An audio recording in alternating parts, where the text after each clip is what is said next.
৮০ দশকের ইন্দোনেশিয়ার প্রত্যন্ত গ্রাম মাজেনাং। এই গ্রামের মাটিতে শুয়ে আছে অগণিত অভিশপ্ত লাশ। সন্ধ্যা পেরোলেই লাশের খাটিয়া বহনকারী এক পাল বের হয়। তবে শোনা যায় তাদের চোখে কোনো মানুষ পড়লেই হতে হয় নৃশংস খুনের শিকার। এই গ্রামেরই মেয়ে জিয়া। শহরে থাকা বিধায় সে তার মায়ের সাথে শেষ সময়টুকু কাটাতে পারেনি। তবে তার মৃত্যুর খবর শুনে তার শেষ অন্ত্যেষ্টি ক্রিয়ায় এসেছে এই গ্রামে। গ্রামের মাটিতে পা রাখতেই কোনো এক অজানা অভিশাপ আবার পুনরায় জাগ্রত হয়ে যায়। তবে কি সেই গ্রামের ইতিহাস? কারাই বা কফিন বহনকারী নরঘাতক? এই নিয়েই আজকের ইন্দোনেশিয়ান হরর থ্রিলার মুভি ক্রোমোলেও। এবং ঘটনা শুরু করা যাক। ইন্দোনেশিয়ার ইস্ট জাভানিসে ৮০-এর দশকে সংঘটিত এবং অসংঘটিত গ্যাংয়ের হত্যাকাণ্ড হয়েছিল। গ্যাংটার নাম ছিল সুগালি, যার অর্থ অবাধ্য শিশুদের সমাজ। তাদের নিয়ে লোকেদের মুখে অনেক ভয়াবহ কথা শোনা যায়। বলা হয় কিছু সুগালিকে গুলি বা ধারালো অস্ত্র দিয়ে মারা অসম্ভব। সবচেয়ে আশ্চর্যজনক বিষয় হচ্ছে এরা সবাই ব্ল্যাক ম্যাজিক করত। এই হত্যাকাণ্ডের মধ্যে এক ব্যক্তিকে মুণ্ডপাত করে মারা হয়। মৃত্যুর আগে সেই লোক এই গ্রামকে অভিশাপ দিয়ে গিয়েছিল এবং বলেছিল তার বংশধর যে অবধি বেঁচে থাকবে সে কাউকেই ছাড়বে না। এই ম্যাসাকার ঘটে গেছে প্রায় ১০ বছর হবে। জিয়া তার গ্রামের বাড়ি মাজেনাঙে যাচ্ছে, সাথে তার ঘনিষ্ঠ বন্ধু দিকা। আসলে জিয়ার মা মারা গেছে। যাত্রাপথে জিয়ার মুখে জানা যায় এই গ্রামে তার আসা নিষেধ। তবুও শত উপেক্ষা করে সে তার গ্রামের বাড়ি যাচ্ছে। আরও জানা যায় তার বাবা দীর্ঘ ১০ বছর ধরে নিখোঁজ। এখনো অবধি তার খোঁজ মেলেনি। আজকের আবহাওয়া কিছুটা মেঘাচ্ছন্ন। তাছাড়া আকাশে পাখিরা ছটফট করছে। তারা যেন কোনো অজানা ইতিহাসের সাক্ষী হতে চলেছে। জিয়া ও দিকা দীর্ঘ যাত্রা শেষে গন্তব্যস্থলে এসে পৌঁছায়। তবে গ্রামের মাটিতে পা রাখতেই বজ্রপাত শুরু হয়। জিয়ার মায়ের দাফন শেষ হয়ে গেছে। জিয়াকে দেখে তার নানা কিছুটা গম্ভীর। তার চেহারায় কোনো এক অজানা চিন্তার ছাপ। জিয়া তার নানার চেহারা দেখে এটা বুঝতে পারে সে তাকে দেখতে চায় না। বাড়ি ফিরতেই দানাং তাকে জানায়, তোকে না বলেছি গ্রামের বাড়িতে না আসতে, আর সাথে করে কাকে নিয়ে এসেছিস? জিয়া বলে, তুমি কি বলছো? আমার মা মারা গেছে, আমি কি আসবো না? দানাং তাকে স্পষ্ট জানিয়ে দেয় দাফন কাফনের কাজ শেষ হয়ে গেছে, এখন তুই শহরে ফিরে যেতে পারিস। তার নানার কথায় স্পষ্ট সে চাইছে না জিয়া এখানে থাকুক। জিয়া তার নানাকে জানায়, তাহলে তুমি কি আমাকে ভালোবাসো না? তুমি কি চাও না আমি তোমার কাছে কয়েকদিন থাকি? দানাং জানায় সে তাকে অনেক ভালোবাসে, তবে এখানে না থাকার কারণ অন্য বিষয় নিয়ে। এই গ্রামে পুরনো এক অভিশাপ রয়েছে। তাছাড়া এখানে দানাংয়ের কথায় সবাই উঠে বসে। দানাংয়ের সহকারী প্রাপ্ত গ্রামের সবাইকে একত্রিত করে। গ্রামবাসীদের জানায় এক দুর্ঘটনা ঘটে গেছে। সে জানায় ইডার মেয়ে এই গ্রামে প্রবেশ করেছে। তোমরা সবাই ভালো করেই জানো তোমাদের কি করতে হবে, এবং অবশ্যই তোমাদের বাচ্চাদের তো সেই ঘটনা শুনিয়েছই। তবুও নতুন করে তোমাদের সবাইকে জানিয়ে দিচ্ছি, আজ রাতে ভুলবশতও কেউ ঘর থেকে বের হবে না। গ্রামবাসী জানায়, তাহলে নামাজ পড়ব কিভাবে? সে বলে, একদিন ঘরে নামাজ পড়লে কোনো মহাভারত অশুদ্ধ হয়ে যাবে না। যেভাবে বলেছি সেভাবেই করবে। আর যদি ভুলবশত সামনে চলে আসে তাহলে ভুলেও তাদের দিকে তাকানো যাবে না। তবে সেখানে গ্রাম পুলিশেরা এই কথাগুলো মানতে নারাজ, কেননা তাদের রাতে পাহারা দিতে হয়। কিন্তু গ্রামবাসীদের মধ্যে ইতিমধ্যে এক আতঙ্ক ঢুকে যায়। জিয়া তার মায়ের পোশাক নিয়ে বসে আছে। পোশাকের ঘ্রাণটা যেন তাকে স্বস্তি প্রদান করছে। তবে হঠাৎ ওপর থেকে এক রাবার বল নিচে গড়িয়ে চলে আসে। ওপরে গিয়ে দেখতে পায় ঘোড়ার চেয়ারটা নড়ছে। তা থামাতেই হঠাৎ পেছনের ট্যাঙ্ক থেকে এক অদ্ভুত শব্দ ভেসে আসে। চেক করে দেখে ট্যাঙ্কে তালা দেওয়া। হঠাৎ সেখানে তার নানা এসে উপস্থিত হলে তাকে জানায়, তোমার ব্যাকপ্যাক এখনো গোছাওনি কেন? জিয়া তার নানাকে জানায় এই ট্যাঙ্কের ভেতরে কি আছে। দানাং বলে, এর ভেতর তেমন কোনো কিছু নেই। এখন দিকার মনে প্রচণ্ড প্রশ্ন, কেনই বা তার নানা তাকে এখান থেকে তাড়িয়ে দেওয়ার জন্য মরিয়া হয়ে উঠেছে। জিয়া তাকে জানায়, তারা মনে করে আমি এখানে থাকলে আমার বাবা আবার চলে আসবে। এই বিষয়ে আরও প্রশ্ন করতে গেলে দিকাকে সেখানে চুপ করিয়ে দেয়। অল্প স্বরে জিয়া বলে, তার বাবা যে নিখোঁজ হয়েছে এতে তার সন্দেহ রয়েছে। তাছাড়া গত বছর তার মা তাকে দেখার জন্য উতলা হয়ে পড়েছিল। হয়তোবা তার মা তাকে কোনো কিছু জানাতে চাচ্ছিল, তবে সেই সৌভাগ্য জিয়ার হয়ে ওঠেনি। এর পেছনের কারণ হচ্ছে তার নানা তাকে এখানে কোনো মতেই আসতে দিচ্ছিল না। তার নানা তাকে বলেছিল এখানে আসলে নাকি মহাবিপদ হয়ে যাবে। এর পরিপ্রেক্ষিতেই সে আর এখানে আসেনি।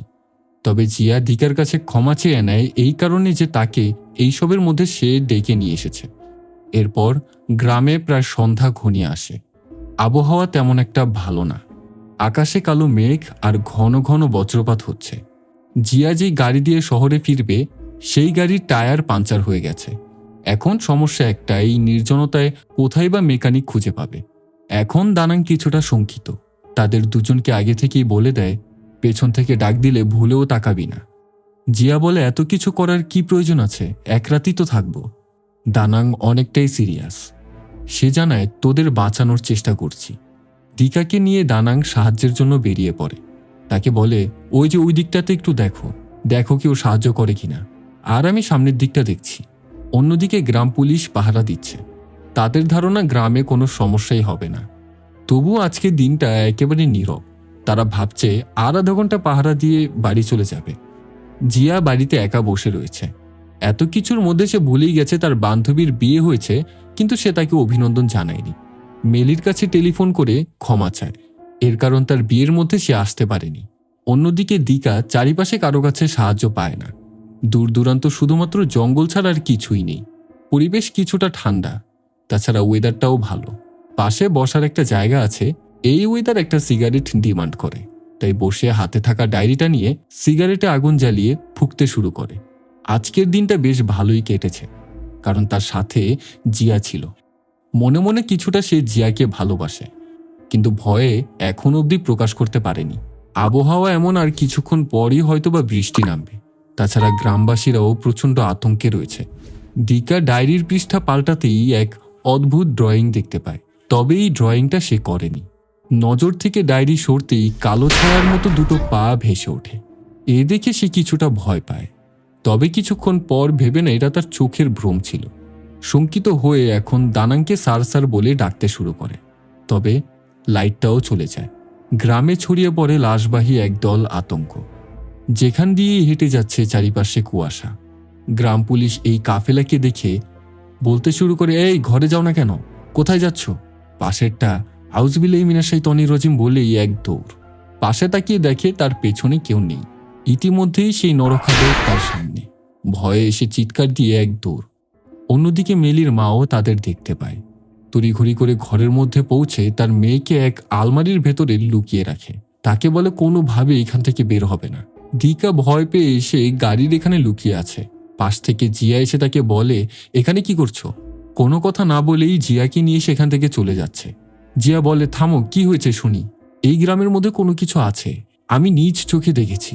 এখানে আর একটা মুহূর্তও থাকা যাবে না। কেন, তুমি কি দেখেছ? এবার দিকা তাকে জানায় এক লাশ বহনকারী কাফেলা দেখেছে। আরও জানে এরা কোনো মতেই মানুষ হতে পারে না, তারা সবাই মৃত। দিকা সিরিয়াস হয়ে বলছে, আমি কোনো মজা করছি না, আমি সত্যিই তাদের দেখেছি। আর তুমি কেনই বা গাড়ির টায়ারটা পাঞ্চার করতে গেলে? এখন আমরা এখান থেকে কিভাবে পালাবো? আসলে এখানে থাকার জন্য ইচ্ছা করে জিয়া টায়ারটা পাঞ্চার করেছিল। অন্যদিকে গ্রাম পুলিশ দৌড়তে দৌড়তে তার বন্ধু জনের খোঁজ পায়। গিয়েই তাকে বলে, শালা তুই আমাকে বিপদে ফেলে রেখে কিভাবে চলে আসতে পারিস? এতদিন যা শুনেছি আজ তার প্রমাণও পেয়ে গেলাম।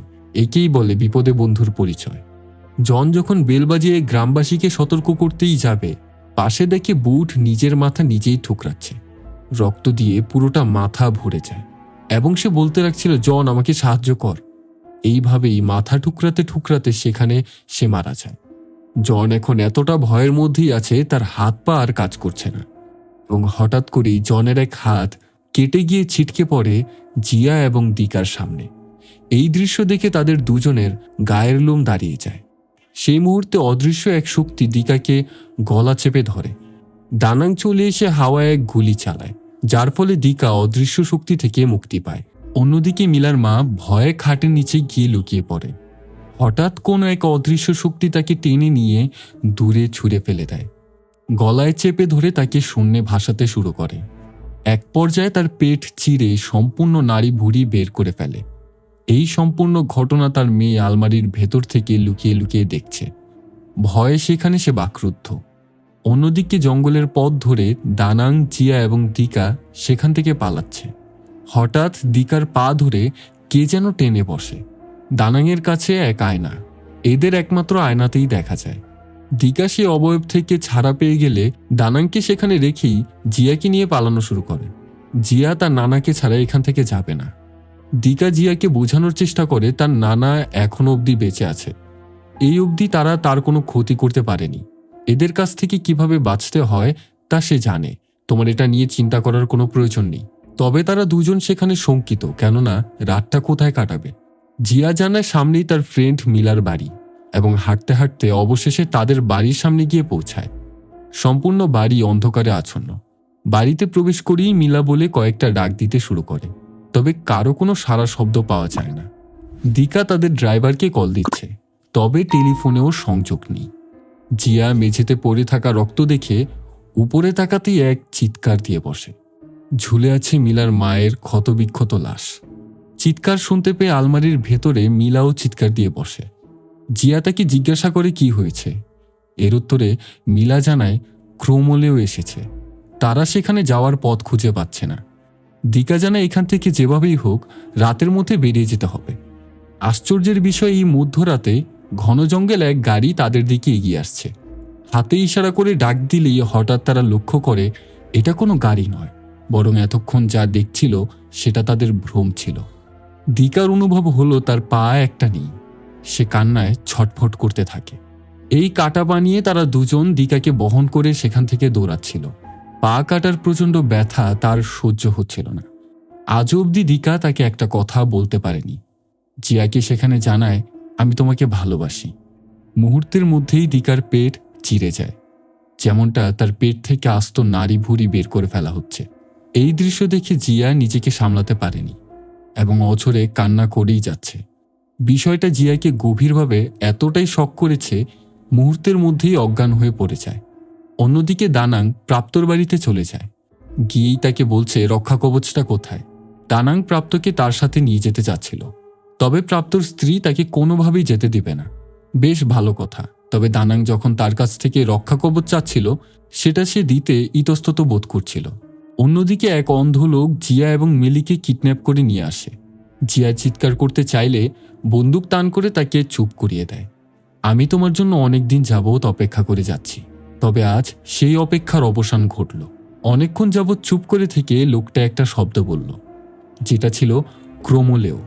সে জানায় আজ রাতে যত মানুষ মারা গেছে তারা সবাই এই ক্রোমলেওর কারণেই মারা গেছে। অন্যদিকে দানাংয়ের অতিরিক্ত চাপের কারণে প্রাপ্ত তার লকেটটা দিতে বাধ্য হয়। আসলে এটা রক্ষা কবচ। দানাং তাকে বলে জিয়ার বাবা আবার পুনরুজ্জীবিত হয়ে গেছে। তাছাড়া সুরক্ষার জন্য প্রাপ্তর কাছ থেকে লবণযুক্ত কিছু বুলেট সে নিয়ে নেয়। অন্যদিকে জিয়ার কাছে সে অন্ধলোক তার পরিচয় দেয়, তার নাম ইয়ান্ত। দেখা যায় জিয়ার গলায়ও তার দাদার মতোই এক রক্ষা কবচ আছে। ইয়ান্ত তার কাছ থেকে সেটা নিয়ে তাকে জানায় এই রক্ষা কবচটাই এতদিন যাবৎ তোমাকে বাঁচিয়ে রেখেছে। জিয়া তাকে জানায় কিসের থেকে বাঁচিয়ে রেখেছে। এর উত্তরে সে জানতে পারে তার বাবার অভিশাপ থেকে। এখানে রিভিল হয় গল্পের আসল রহস্য। ঘটনা হচ্ছে 1984 সালের, যেদিন ইন্দোনেশিয়ার ইস্ট জাভানিসে সুগালি নামের এক গ্যাংকে চিরতরেই পৃথিবীর বুক থেকে মুছে দেওয়া হয়। সেই ট্যাটুযুক্ত সন্ত্রাসী বাহিনীর মধ্যে একজন ছিল জিয়ার বাবা, যার নাম জারত। ইয়ান্ত একে একে বলতে থাকে সম্পূর্ণ ঘটনা। তখনকার সময়ে সুগালি গ্যাং ক্রমাগতই শক্তিশালী হয়ে উঠছিল। তাদেরকে কোনোভাবেই থামানো যাচ্ছিল না। এর পেছনের কারণ হচ্ছে সুগালি গ্যাংয়ের কিছু কিছু মেম্বাররা ব্ল্যাক ম্যাজিকের সাথে যুক্ত ছিল। তাদের মধ্যে একজন ছিল জিয়ার বাবা জারত। এক বিশেষ কালো জাদুর ফলে তার বাবা অমরত্ব হাসিল করেছিল। সে জানে আসল কালপ্রিট হচ্ছে তোমার নিজ নানা। শুরু থেকেই তোমার বাবাকে মেয়ের জামাই হিসেবে সে মেনে নিতে পারেনি। পরবর্তীতে দানাং প্রতিপক্ষ দলের সাথে হাত মেলায় এবং জারতের সাথে থেকে থেকে তার ব্যাপারে আস্তে আস্তে জানতে শুরু করে। একদিন তাকে ধরে নিয়ে এসে তার নিজ নানাই তার বাবাকে শিরচ্ছেদ করে মেরে ফেলে এবং মরে যাওয়ার আগে এই গ্রামকে অভিশপ্ত করে যায়।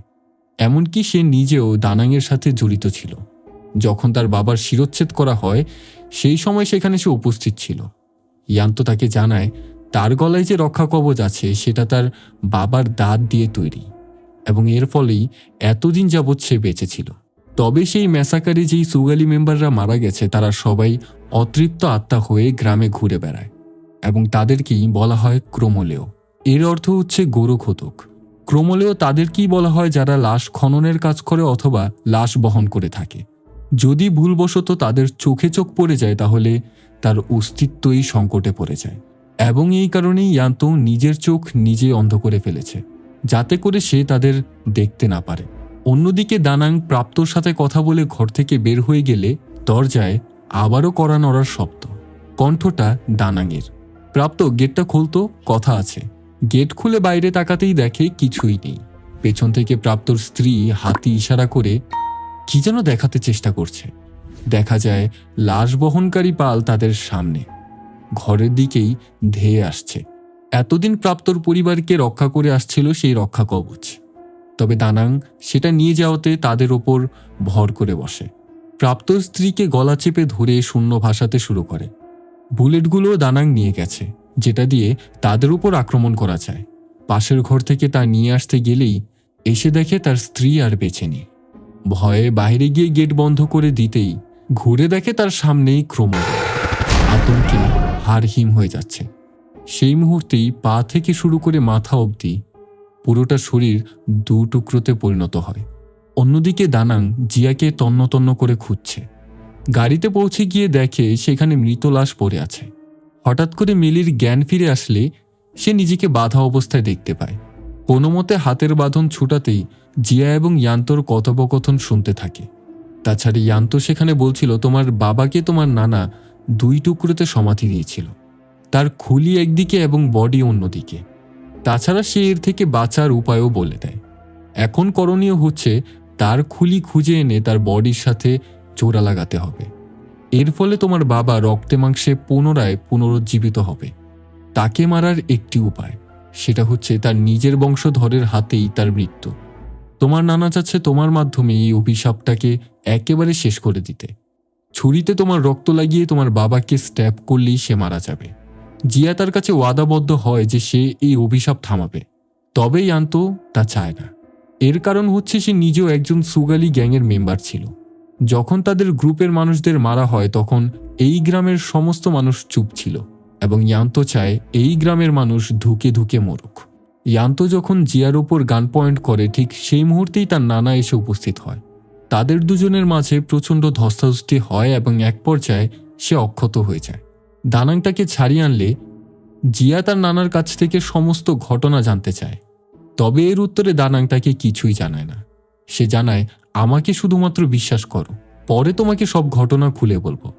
জিয়া তার কথা মানতে নারাজ এবং সে সব কিছু জানতে চায়। এর উত্তরে দানাং তাকে জানায় তার পিতা কখনোই ভালো ছিল না, সে ব্ল্যাক ম্যাজিক প্র্যাকটিস করত। তাছাড়া ছিল এক সন্ত্রাস বাহিনীর সদস্য। এমনকি তোমার মা এই সত্য জানতে পেরে তাকে প্রচণ্ড ঘৃণা করতে শুরু করে। একে তো সে গ্রামের মধ্যে দাঙ্গা সৃষ্টি করত, দ্বিতীয়ত বড় এক সন্ত্রাসী গ্রুপের সঙ্গে তোমার বাবা ভিড়ে যায়। তাছাড়া তাকে মারার জন্য আমাকে প্রচণ্ড চাপ দেওয়া হচ্ছিল। আমি যদি নিজের হাতে না মারতাম তাহলে তাকে অন্য কেউ মেরে দিত। জিয়া এইসব কথা শুনতে একেবারে নারাজ।